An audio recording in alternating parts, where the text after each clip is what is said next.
Hari ini kita akan masuk dalam satu tema berbicara tentang mengkhianati diri sendiri. Mari kita membuka Alkitab kita di dalam kitab 2 Raja-Raja pasal yang kelima. Kitab 2 Raja-Raja pasal yang kelima kita akan membaca mulai ayat yang ke-20 sampai ayat yang ke-27. Kitab 2 Raja-Raja pasal yang kelima, ayat yang ke-20 sampai ayat yang ke-27. Saya akan membacakan untuk kita semua. Ibu-ibu bisa mengikutinya melalui Alkitabnya masing-masing. Demikian firman Tuhan. Berpikirlah Gehasi, bujang Elisa, abdi Allah. Sesungguhnya tuanku terlalu menyegani Naaman, orang Aram ini, dengan tidak menerima persembahan yang dibawanya. Demi Tuhan yang hidup, sesungguhnya aku akan berlari mengejar dia dan akan menerima sesuatu daripadanya. Lalu Gehasi mengejar Naaman dari belakang. Ketika Naaman melihat ada orang berlari-lari mengejarnya, turunlah ia dengan segera dari atas kereta untuk mendapatkan dia dan berkata, "Selamat," jawabnya, "selamat. Tuanku Elisa menyuruh aku mengatakan, baru saja datang kepadaku 2 orang muda dari pegunungan Efraim dari antara rombongan Nabi. Baiklah berikan kepada mereka setalenta perak dan 2 potong pakaian." Naaman berkata, "Silakan, ambillah 2 talenta." Naaman mendesak dia dan membungkus 2 talenta perak dalam 2 pundi-pundi dan 2 potong pakaian. Lalu memberikannya kepada 2 bujangnya. Mereka ini mengangkut semuanya di depan Gehasi. Setelah mereka sampai ke bukit, disambutnya lah dari tangan mereka, disimpannya di rumah, dan disuruhnya kedua orang itu pergi. Maka pergilah mereka. Baru saja Gehasi masuk dan tampil di depan tuannya, berkatalah Elisa kepadanya, "Dari mana, Gehasi?" Jawabnya, "Hambamu ini tidak pergi kemana-mana." Tetapi kata Elisa kepadanya, "Bukankah hatiku ikut pergi ketika orang itu turun dari atas keretanya mendapatkan engkau? Maka sekarang engkau telah menerima perak dan dengan itu dapat memperoleh kebun-kebun, kebun zaitun, kebun anggur, kambing domba, lembu sapi, budak laki-laki, dan budak perempuan. Tetapi penyakit kusta Naaman akan melekat kepadamu dan kepada anak cucumu untuk selama-lamanya." Maka keluarlah Gehasi dari depannya dengan kena kusta putih seperti salju. Demikian jauh pembacaan firman Tuhan kita pada siang hari ini. Dan yang berbahagia adalah setiap kita yang menjalani kehidupan ini di dalam pertarungan yang nyata, menghadapi situasi kehidupan, melakukan kehendak dan ketetapan Tuhan. Waktu kita berbicara tentang mengkhianati diri sendiri, maka ini menjadi sebuah pergumulan penting di dalam kehidupan kita, memandang seperti apa sesungguhnya kehidupan kita saat ini. Secara khusus, saya lagi berpikir seperti ini. Ini tanggal 28 Oktober, Hari Sumpah Pemuda. Namun secara khusus kita membahas tema tentang mengkhianati diri sendiri. Ada apa dalam bagian ini? Mari kita melihat kebenaran firman Tuhan. Ketika berbicara tentang mengkhianati, cenderung kita selalu berpikir bahwa mengkhianati orang lain. Kita lebih mudah mengenal bahwa orang itu mengkhianati saya. Dan kita dalam setiap kehidupan seringkali banyak orang yang mengkhianati keluarga saya, pribadi saya, mengkhianati gereja saya, dan segala macam kehidupan yang terus terjadi. Tetapi menjadi persoalan bahwa pengkhianatan ini justru terjadi di dalam kehidupan orang percaya, di mana menunjuk kepada pribadi kita sebagai orang yang percaya. Perhatikan baik-baik, orang yang mengkhianati dirinya cenderung ingin meraup sesuatu keuntungan diri tanpa berpikir bahwa dia sedang merusak, sedang menghancurkan dirinya sendiri. Maka ketika kita bercermin dari kebenaran firman Tuhan yang kita barusan baca, maka kita melihat sebuah perbedaan yang ditampilkan oleh Elisa, dan kita melihat bagaimana yang terjadi dengan bujangnya Gehasi. Jelas sekali di dalam 2 Raja-Raja pasal 5 yang kita sudah baca tadi, mengungkapkan tentang kesembuhan dari seorang Naaman pada waktu itu. Dan kesembuhan Naaman diikuti dengan pengakuan dia terhadap Tuhan Allah yang berkuasa atas alam semesta. Dan di dalam hal kesembuhan dia memberikan sebuah ucapan syukur kepada Elisa dengan memberikan satu penghargaan berupa kekayaan. Tetapi Elisa berkata bahwa demi Tuhan yang hidup, yang di hadapanku aku menjadi pelayan. Sesungguhnya aku tidak akan menerima apa-apa. Dan walaupun Naaman mendesaknya supaya menerima sesuatu, jelas demi Tuhan yang hidup, Elisa menolaknya. Tetapi apa yang terjadi? Elisa adalah pelayan Allah. Kita bisa baca di 2 Raja-Raja pasal 5 ayat 16. Elisa pelayan Allah. Ia tetap setia kepada Allah. Ia membuktikan dengan sikap dan perbuatannya. Elisa tidak mengkhianati dirinya sendiri untuk mendapatkan keuntungan atas pelayanan yang dikerjakannya. Tetapi kita melihat ada sisi bujangnya, yaitu Gehazi, yang menjadi sorotan kita di hari ini berbicara tentang pengkhianatan atau mengkhianati diri sendiri. Siapa Gehazi? Gehazi adalah pelayan dari Elisa. Gehazi bujangnya Elisa. Dan Gehazi mengkhianati dirinya dengan tidak setia kepada majikannya. Gehazi mengkhianati kesetiaannya demi mendapatkan sesuatu yang menguntungkan dirinya sendiri. Berbicara tentang mengkhianati, maka kita sedang berbicara tentang tidak setia. Tidak setia pada diri sendiri. Maka kita menemukan hal yang pertama di sini digambarkan bahwa Gehazi mengkhianati dirinya. Gehazi tidak setia dengan dirinya dan memakai kata. Ini menjadi persoalan. Gehazi memakai kata untuk menunjukkan ketidaksetiaannya atau menunjukkan pengkhianatan terhadap dirinya dengan memakai demi Tuhan yang hidup. Perhatikan baik-baik di ayat yang kita barusan baca tadi. Sikap ini mau menunjukkan ketidaksetiaan dari seorang Gehazi. Sikapnya menunjukkan pengkhianatan dirinya dibungkus dengan kerohanian yang palsu. Sikap pengkhianatannya dibungkus dengan kerohanian yang palsu dengan memakai demi nama Tuhan. Nama Tuhan dipakai untuk tujuan meraih keuntungan. Hati-hati. Nama Tuhan dipakai untuk sesuatu demi mencapai apa yang menjadi kepentingan dirinya sendiri. Maka sebagai contoh, kita sebagai ibu-ibu, kita sebagai orang Kristen, kita sebagai gereja, mungkin pernah kita berkata, bahkan itu terjadi. Kita ngomong seperti ini. Tidak apa-apa kita tidak ibadah kok hari ini. Tuhan tahu kok situasi kita sekarang lagi corona. Kita juga bisa mengatakan, tidak apa-apa terlambat ibadah. Tuhan juga tahu. Kan rumah kita jauh kalau ke tempat ibadah. Tidak apa-apa kita terlambat ibadah. Kan sekarang sinyalnya lagi misalnya enggak bagus.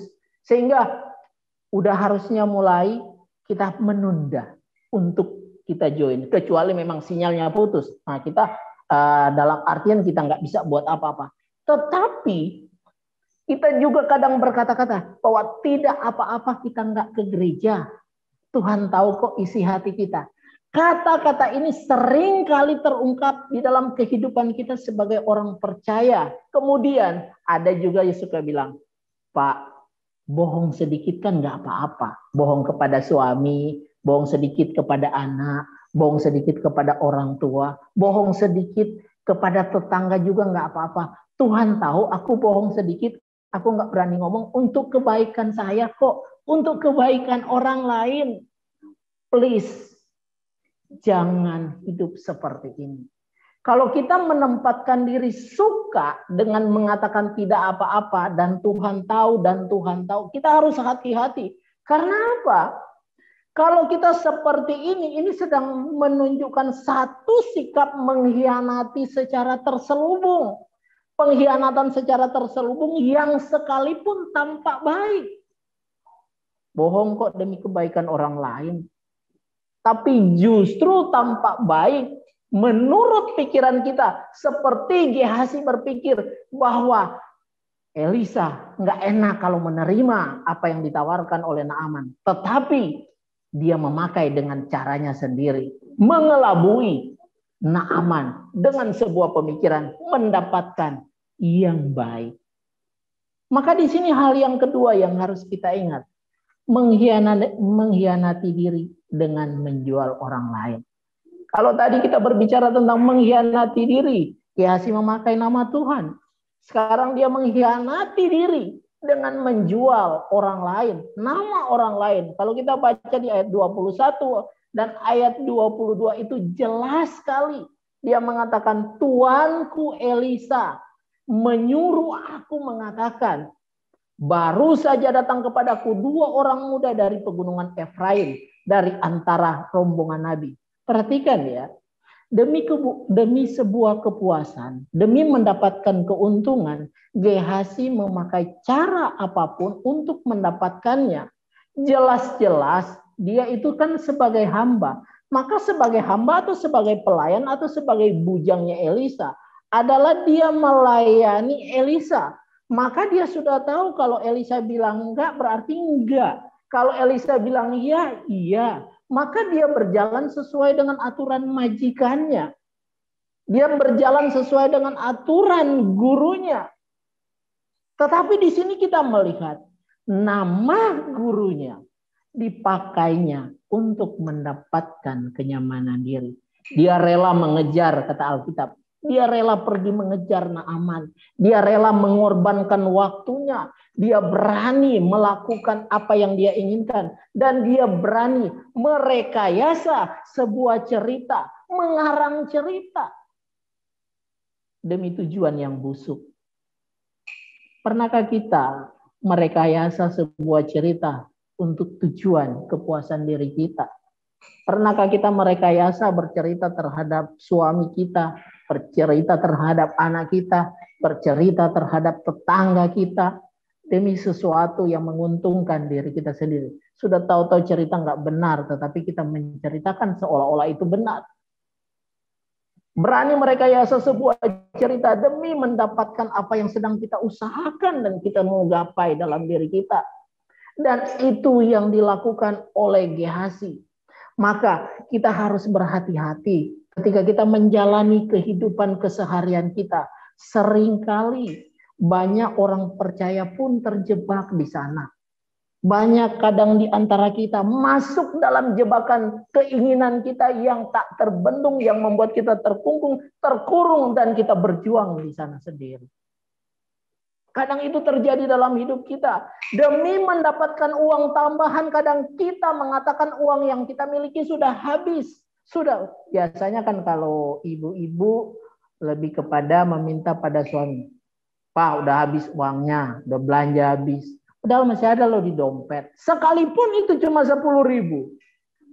Kadang kita begitu gampang mengatakan sudah habis, padahal masih ada. Ketika orang lain mungkin membutuhkan pertolongan dan meminta tolong kepada kita. Maaf ya, uang kami nggak cukup untuk berbagi dengan kamu. Maaf ya, kami lagi nggak ada uang. Kami juga lagi dalam kesulitan. Padahal kita tahu sebenarnya apa yang ada pada kita. Tapi kadang kita berani mengkhianati diri kita sendiri. Ketika kita menjadi ibu-ibu yang percaya kepada Tuhan, apa sih yang dituntut dalam hidup kita? Yang dituntut dalam kehidupan kita menjadi ibu-ibu yang percaya kepada Tuhan adalah mengikuti jalur mainnya Tuhan sendiri. Dan ketika kita tahu bahwa kita terlahir untuk peduli dengan orang lain dan kita nggak menunjukkan kepedulian, bukankah kita sedang menyangkali, bukankah kita sedang mengkhianati panggilan Tuhan dalam hidup kita? Panggilan kita sebagai orang percaya, kadang demi menjaga harga diri kita, kita jual orang lain. Demi menutup kesalahan kita jual orang di sekitar kita. Nggak perlu itu anak kita, nggak pandang itu saudara kita. Yang penting aku selamat. Yang penting aku puas, yang penting aku mendapatkan apa yang menjadi keinginanku. Maka perjuangan seorang Gehazi itu luar biasa. Dia menunjukkan hal yang luar biasa. Dia rela melakukan apa saja, mengorbankan gurunya demi mendapatkan harta benda dari Naaman. Kalau kita mengingat peristiwa ini, maka sadarlah kita teringat apa yang dilakukan oleh Yudas. Kita kalau bicara konteks Alkitab, kita melihat bahwa Yudas memang mengkhianati Yesus.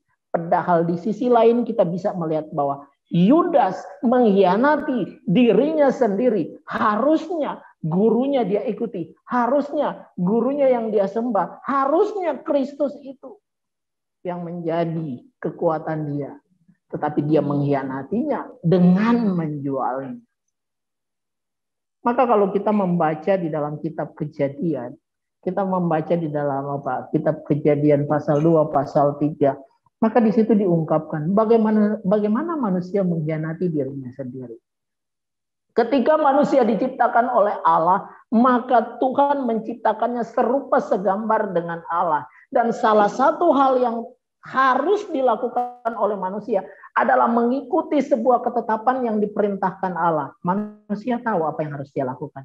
Manusia tahu apa yang diperintahkan kepada Tuhan. Tetapi demi keuntungan dirinya, demi mendapatkan yang lebih dari yang dia pikirkan, dia menyangkali kesetiaannya kepada ketetapan Tuhan. Maka dari sini kita bisa melihat pengkhianatan sudah terjadi sejak dulu kala. Bagaimana dengan kehidupan kita saat ini? Adakah sikap seperti ini masih tetap terpelihara? Yudas mengkhianati diri dengan tidak setia kepada gurunya. Yudas mengkhianati diri demi mendapatkan uang tambahan di sana. Dan Alkitab memang mencatat, Yudas memang Yudas memang itu orang yang selalu mengkhianati dirinya. Bareng-bareng sama gurunya tapi suka nyolong uang kas. Suka ngambil yang bukan punya milik dia. Itu sudah terjadi. Dan ternyata gurunya pun dipakainya untuk mendapatkan keuntungan. Yudas mengkhianati diri dengan kemunafikan. Maka ini menjadi satu persoalan dalam kehidupan kita, dalam perjalanan kekristenan kita. Bagaimana dengan kita? Apa sebenarnya yang menjadi cita-cita sekarang? Cita-cita kita sekarang. Apa yang menjadi harapan kita sekarang sih? Menjadi orang yang percaya kepada Tuhan.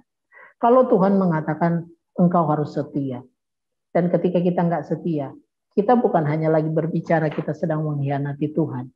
Tapi kita sedang mengkhianati panggilan Tuhan terhadap kita sebagai orang yang percaya. Hal yang ketiga, orang yang berani mengkhianati diri sendiri pasti sering mengkhianati Tuhan dan sesama dalam kehidupannya. Mari kita koreksi kehidupan kita.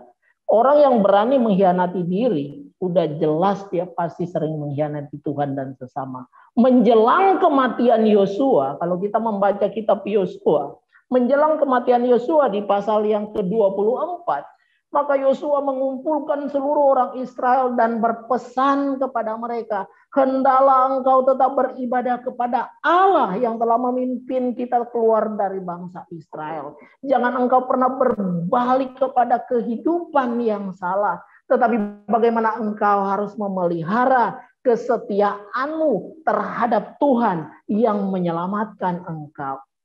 Dan engkau harus beribadah kepadanya. Silakan engkau pilih.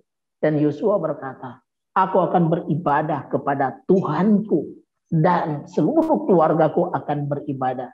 Dan apa yang terjadi? Kalau kita membaca di situ, seluruh orang Israel dengan begitu luar biasa mengatakan di pasal 24 kitab Yosua ayat 16, mereka berkata menjawab kepada Yosua, jauhlah daripada kami meninggalkan Tuhan dan beribadah kepada Allah lain.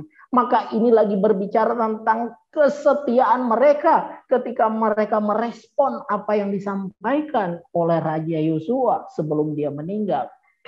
Dan sesudah mereka menyampaikan kesetiaan, memelihara kesetiaan, tetap beribadah kepada Tuhan. Dan Alkitab mencatat Kalau kita lanjut ke kitab Hakim-Hakim pasal 2. Sesudah dikatakan Hakim-Hakim pasal 2 mulai ayat yang ke-7. Dikatakan bahwa bangsa itu beribadah kepada Tuhan sepanjang Yosua hidup. Dan seluruh angkatan yang bersama-sama dengan Yosua mereka beribadah kepada Tuhan. Tetapi di Hakim-Hakim pasal 2 ayat yang ke-11 mulai mengatakan berbeda. Orang Israel sekarang mengkhianati diri mereka sendiri. Orang Israel mengkhianati panggilan Tuhan dalam hidup mereka. Dikatakan mereka melakukan apa yang jahat di mata Tuhan. Mereka tidak beribadah lagi kepada Allah Israel. Tetapi mereka beribadah kepada para Baal. Dan mereka dikatakan ayat yang ke-12 Hakim-Hakim pasal 2. Mereka meninggalkan Tuhan mereka. Maka dari sini kita melihat akibat dari perbuatan mereka. Ketidaksetiaan atau pengkhianatan mereka terhadap diri dan terhadap Tuhan. Dikatakan Tuhan memurkai mereka. Artinya seperti ini. Orang yang mengkhianati diri. Orang yang mengkhianati dirinya sendiri. Pasti menerima pembalasan dari Tuhan. Maka ketika Gehazi membawa segitu banyak harta benda dan menyimpan di rumahnya. Dan waktu dia bertemu dengan Elisa. Elisa cuma bilang, Gehazi, kamu dari mana? Oh, saya nggak kemana-mana. Saya ada di sini kok. Kemudian Elisa berkata, bukankah hatimu juga barusan pergi dari sana? Dan bukankah engkau sudah menerima apa yang harusnya kamu tidak terima? Tetapi apa yang kamu terima itu kamu bisa beli kebun anggur, beli kebun pohon zaitun, dan segala macam bisa memenuhi kebutuhan kamu.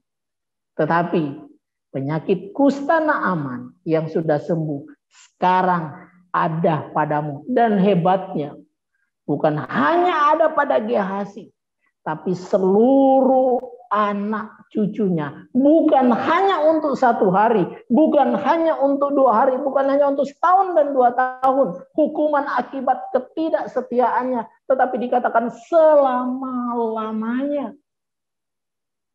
Maka ketika orang Israel juga melakukan pengkhianatan terhadap diri dan terhadap Tuhan, maka Tuhan yang melawan mereka sendiri. Tuhan yang menghukum mereka sendiri. Dan dikatakan sesudah dia melakukan apa yang dia dapatkan dari Naaman. Dia menerima akibat dari perbuatannya. Dan perbuatannya itu menunjukkan sebuah pengkhianatan yang luar biasa. Maka hati-hati kita dengan diri kita. Hati-hati kita dengan orang yang dekat dengan kita. Kadang kita berpikir orang ini jangan-jangan mengkhianati kita. Jangan-jangan kita yang mengkhianati diri kita sendiri. Nah, itu perlu kita pikirkan dalam kehidupan kita. Maka dari kebenaran firman Tuhan ini sangat jelas mau mengingatkan, mau mengajarkan. Yang pertama, banyak orang mengkhianati diri dengan mengatasnamakan Tuhan. Demi keuntungan diri, terkadang kita memakai jubah, pakaian rohani dengan alasan biar tampil lebih baik, padahal menyesatkan dalam kehidupan kita. Dan itu sudah dibuktikan oleh Gehazi, itu sudah dibuktikan oleh pendahulu-pendahulu. Bagaimana mereka mengkhianati kesetiaan mereka kepada Tuhan melalui hidup mereka. Dan hal yang kedua, mengkhianati diri sudah jelas merugikan diri sendiri. Perhatikan baik-baik. Orang Israel mengkhianati jati diri mereka sebagai umat pilihan Tuhan. Yang harusnya setia, tapi justru mereka berkhianat. Maka di situ dikatakan Tuhan memberikan hukuman bagi mereka. Kemudian kita melihat Gehazi mengkhianati dirinya sendiri demi mendapatkan keuntungan dalam hidupnya. Dan akibatnya seluruh keluarganya dan dirinya menerima penyakit kusta selama-lamanya. Yudas mengkhianati kesetiaannya kepada gurunya dengan menjual gurunya. Maka dari sini kita melihat Yudas mengalami penyesalan yang begitu mendalam. Saking gak tahannya Alkitab mencatat, dia mengakhiri hidupnya dengan tidak hormat. Dia mengakhiri hidupnya dengan gantung diri. Maka kalau zaman sekarang banyak orang gantung diri, mungkin belajarnya sama Yudas kali. Gantung diri biar cepat selesai masalah. Dan hal yang ketiga, orang yang berani mengkhianati diri pasti selalu berani mengkhianati Tuhan dalam hidupnya. Pasti selalu berani mengkhianati orang lain dalam hidupnya. Menjadi pertanyaan buat kita sebagai ibu-ibu, sebagai orang yang percaya kepada Tuhan. Lebih banyak orang lain mengkhianati kita atau kita sendiri mengkhianati diri kita sendiri. Kita bisa mengukur diri. Maka kadang jangan kita menyalahkan dari luar. Kadang kita mampu melihat pengkhianatan dilakukan orang lain terhadap diri kita. Tetapi kadang kita menutup diri untuk membongkar siapa diri kita yang seringkali mengkhianati diri kita di hadapan Tuhan. Berlaku tidak setia kepada Tuhan. Itu menjadi persoalan bagi kita. Maka buat kita di hari ini, mari kita mengukur diri kita. Apakah kita masuk kategori sebagai orang yang suka mengkhianati diri? Kalau kita masuk dalam kategori itu, berarti kita sering mengkhianati Tuhan dan orang lain dalam hidup kita. Selamat hidup untuk tidak mengkhianati diri kita dengan tetap setia kepada Tuhan, dengan tetap mengasihi sesama. Tuhan Yesus memberkati kita semua. Mari kita tunduk kepala dan kita berdoa. Kami datang di hadapan-Mu ya Tuhan, bersyukur, berterima kasih, karena Tuhan masih terus mengingatkan kami melalui kebenaran firman-Mu. Bagaimana kami menjadi pribadi yang harus tampil di dalam kesetiaan penuh kepada-Mu ya Tuhan. Bagaimana kami sebagai pribadi-pribadi yang seringkali mengaku lemah, mengaku tak mampu, mengaku tak sanggup. Tapi bukankah Tuhan sudah memberikan kuasa bagi kita untuk menjalani kehidupan ini, memampukan kita menghadapi situasi apapun. Banyak hal yang membuat kita menyangkali diri kita sendiri. Banyak hal yang membuat kita tidak setia dengan diri kita sendiri. Sebagai tanda bagi kita, hidup tidak takut akan Tuhan. Kita mengaku kita hidup takut akan Tuhan. Kita mengaku kita mengasihi Tuhan.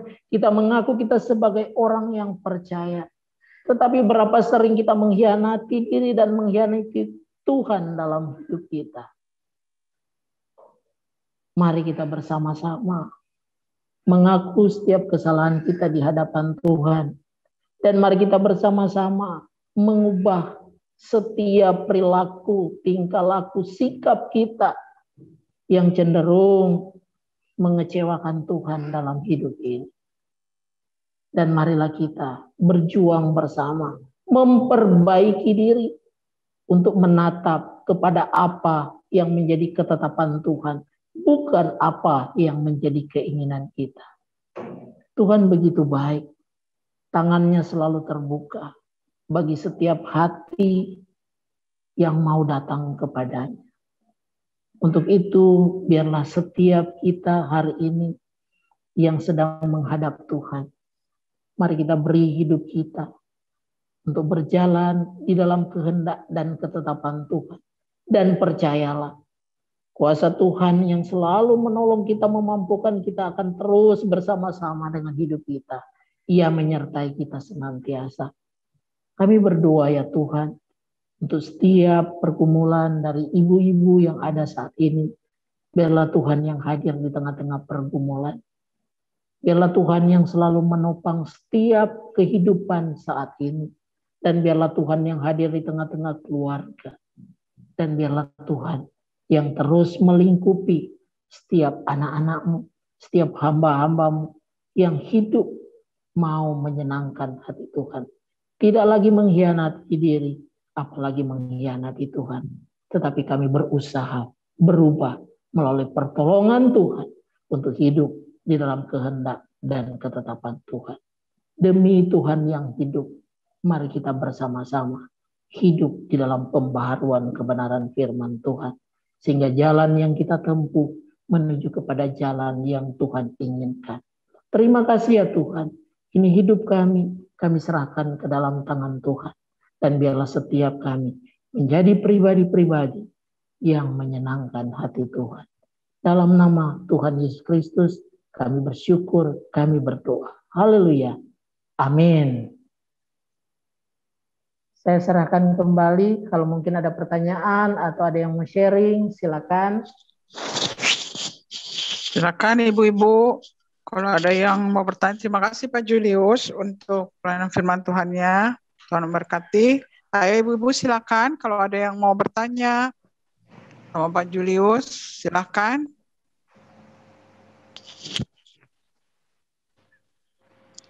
Silakan ibu-ibu. Ada Ibu Nelly mungkin, Ibu Nelly. Ibu Meta. Silakan Ibu Nelly. Ya, terima kasih Pak Julius. Saya baru ngah dalam hidup saya ini. Karena belum pernah saya bayar sampai akhir ini yang ceritanya si Naaman ini ya. Dengan si Gehasi. Jadi saya lihat di sini endingnya ternyata pengkhianatan untuk diri sendiri itu pasti ada imbalnya ya. Pasti ada ternyata ini di terakhirnya ini penyakit Naaman itu akan kembali kepada Gehasi. Nah, saya sering seperti Bapak bilang tadi itu sering mengkhianati diri sendiri terhadap suami, terhadap anak. Nah, ini nggak bisa lepas juga dari saya. Mungkin ibu-ibu yang lain juga begitu barangkali Pak. Yalah dulu ya. Nah, saya sering kalau dikatakan, uangmu masih ada Mak, kata anak-anak gitu ya Pak. Kalau saya katakan ada, dia nggak kirim. Nah, otomatis saya bilang, udah habis lah. Masih ada. Tadi Bapak bilang, meskipun ada 10.000, harus katakan ada. Ya, gimana ya? Itu kejujuran anak kita juga memang begitu. Mama masih punya duit nggak Mak? Mau pergi jalan-jalan? Ya nggak ada lah, udah habis. Nah, berapa yang kau kasih? Terus kita nuntut-nuntut gitu. Nah, itu termasuk juga ya Pak, mengkhianati diri sendiri ya. Yang kedua juga, nanti kalau saya katakan ada, nggak dikasih uangnya. Karena mereka kan jauh merantau gitu ya Pak ya. Yang kedua terhadap suami. Terus terang. Nah, ini juga susah saya menghapusnya, mengkhianati diri sendiri. Jadi imbasnya kemana nanti itu ya Pak ya. Sering dia, ini kamu belanja Mak, kok banyak banget. Murah kok Pak, diskon. Padahal nggak diskon gitu loh. Itu kan terasa mengkhianati juga kan. Nah, dia tanya, jadi berapa ini harganya kok bagus-bagus? Ini murah loh Pak, cuma 25.000. Padahal udah 300.000. Nah, kalau saya katakan 300.000, boros banget kamu. Nah, terjadi timbul pertengkaran. Akhirnya kita tutupin lah dengan mengkhianati diri sendiri. Gimana itu Pak? Apakah itu mengkhianati juga namanya? Terima kasih. Oke, baik Bu, terima kasih. Memang kalau bicara seperti itu, apa sulitnya kita berkata, Pak, saya tinggal punya uang 10.000. Atau kepada anak, Mama tinggal punya uang tinggal 500.000. Ya kalau mau belanja pasti nggak cukup. Tapi yang mau diajarkan bahwa kita kadang hal kecil itu kita anggap sepele. Jadi kita anggap itu hal yang biasa. Maka kita belajar untuk jujur pada diri kita sendiri. Kita memulainya dari hal yang paling kecil untuk berkata, ada, tapi tinggal waktu kita bilang ada kok tinggal 10.000. Pasti suami udah tahu nggak mungkin 10.000 ke pasar. Nggak mungkin mau pergi belanja. Paling untuk naik ojek aja nggak cukup. Paling cuma buat bayar parkiran. Maka di sini mau dituntut kepada kita dimulai dari paling sederhana. Artinya sesuatu yang sederhana mau mengajarkan, kalau kita bisa lulus dalam hal ini, pasti kita akan bisa untuk menghadapi yang lebih besar lagi. Tetapi lagi-lagi, biar dapat tambahan, biar masih ada simpanan, biar bisa beli yang lain tanpa sepengetahuan. Kan sebenarnya tujuan kita nggak mau jujur pada diri, tujuan kita mengkhianati diri sendiri supaya ada untungnya kan buat kita. Tapi kebenaran firman Tuhan nggak pernah kompromi dengan hal yang sepele sekalipun. Sesederhana apapun, kalau kita bilang bohong dikit, ya namanya bohong ya pasti salah. Tetapi kalau kita mau belajar dari kebenaran firman Tuhan, memang Tuhan menuntut sempurna. Tuhan menuntut sempurna. Maka kenapa pengkhianatan terhadap diri sendiri itu terus terjadi? Karena kita masih ingin mendapatkan keuntungan diri di sana. Kalau kita berjuang untuk menyenangkan apa yang menjadi tuntutan Tuhan dalam hidup kita, maka yang sesederhana itu pun, yang kecil itu pun kita nggak akan melakukannya. Tapi kalau kita sudah terbiasa, bagaimana Pak? Ya berubah. Karena yang udah terbiasa itu yang sulit untuk diubah. Kalau baru mau mulai masih lebih mudah.